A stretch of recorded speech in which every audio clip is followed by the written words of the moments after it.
So hi everyone and welcome to today's episode of the MOQ, the mother of all questions. It's a new series of interviews which I conduct with exceptional personalities whom I only ask one question. However, it's the question of all questions. It seems to be an easy question, but in reality it's a very fundamental. It's even a life-impacting question. Why do people do what they do? And I'm here today with Hsieh, the CEO of Zappos. Tony, big pleasure that you're today with us. Good meeting you too. For all of you who don't know Tony is the CEO of the online retail and tech company Zappos. He's an entrepreneur, he's a venture capitalist, and I also would call him a social and human visionary. And on top, an acclaimed author, Delivery Happiness, a book you definitely should read, and he's a cool guy.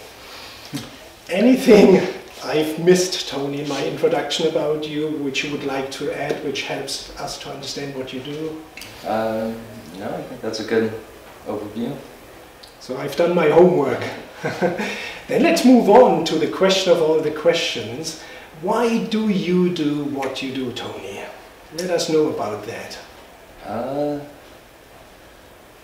I guess when I was in college and after college, I used to throw a lot of parties, but what I enjoyed was thinking about how to design the space for the parties and how to get people to flow through the party. But when the party actually started, I myself was never the center of attention of the party. I always enjoyed being in the background.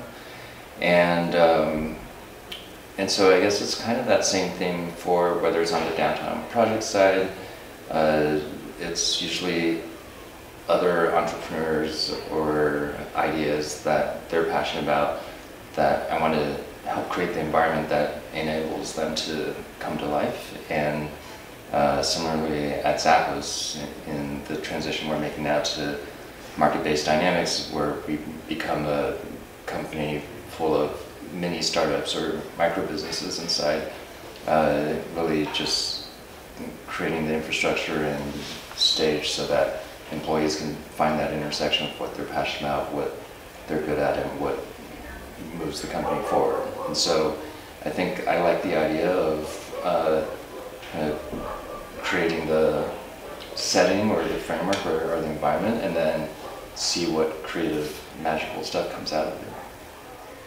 So if I understood correctly, so you're doing the things you're doing because you see yourself more as setting a little bit the framework, being maybe a facilitator, but then empowering all the people to do it themselves, and that what gives you then this motivation to go on and this passion to do it? Yeah, so I guess another analogy could be if you think of a greenhouse, and imagine a greenhouse with lots of plants that represent the employees, and maybe a typical CEO might be the strongest, tallest plant that the other plants one day strive to be, whereas I think of my role more as the designer and architect of the greenhouse, and if you figure out the right conditions and so on, then the plants will thrive naturally on their own. I like this analogy a lot, because if there's not the biggest plant, it means the other plants are not overshadowed. They also get their light, they get their rain, their water, so they can grow, they can thrive, they are really empowered. Yeah. That's a beautiful analogy. Thank you very much for that, and thank you very much for your honest, candid answer of the mock question. Much appreciated, Tony. And for all of you out there, I also wish you that you get the same clarity about your mock question, that you know why you do what you do, because it's so important in life, not only to be successful, but to be happy, and knowing then the things you do and knowing the reasons why you do them.